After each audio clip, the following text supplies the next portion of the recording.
Good morning. Today I will talk about the first toe and why it can continue to deviate, why it can get pushed into the other smaller toes. In a previous video, I did talk about the difference between a bunion, which is the bump on the side of the toe, and a hallux valgus, which is the deviation of the toe towards the other toes. So today I will talk about that hallux valgus and why it progresses. So I've talked about how it can develop. That's maybe the way you're walking, your shoes, genetics. Now all of that can also even progress it to be worse. But once the toe has started to deviate, there are some mechanical things that are happening in the foot that can make it even worse and make it progress even quicker.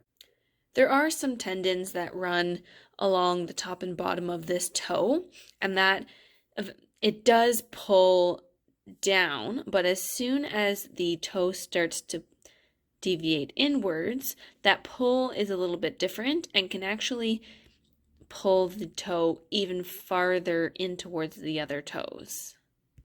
I'll describe this with a rubber band on my finger. Let's say that this finger here is the big toe. The tendons will pull in a downward motion, pushing the toe into the foot. As this toe starts to pull inwards, that pull actually starts to pull the toe in towards the other toe because it's more of a downward motion at that point. So the mechanics change a little bit by pulling the toe downwards, and then that can accelerate the deviation of that toe. That's why things like a toe separator or the bunion aligners are good to use because it will help prevent that from progressing any quicker, especially once it gets to a specific point. Toe separators or toe straighteners are little silicone pads that look something like this, and they go in between your toes, just like that, to help push that toe outward so it's not getting pushed into your other toes. Something like that is great when your toe is still movable, so it's flexible, because once you put the separator in, it will pull the toe out or push the toe out. But if it's very rigid and you can't move that toe at all, the separator might actually push all the other toes and it might not do a lot.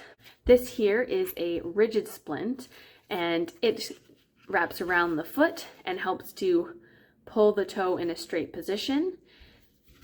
This one in particular has a hinge, so you can actually walk with it, but you can't put it in a shoe. It's just too bulky. But the benefit of that is you can use it at night or just around the house, and it's a lot more effective than using a soft splint, something like this. This pulls the toe out by pulling along the outside, and it's a little bit of a stretchy material. It won't be as effective as the rigid one, but the benefit is you can fit it inside of your shoe. Some people will use the combination of that toe straightener plus something like this to give a little bit of an extra push on the sides. So those are some ways that you can help prevent that from getting any worse. But definitely talk to your healthcare specialist if you need some more information. And if you have any questions, feel free to reach out and I would be happy to help.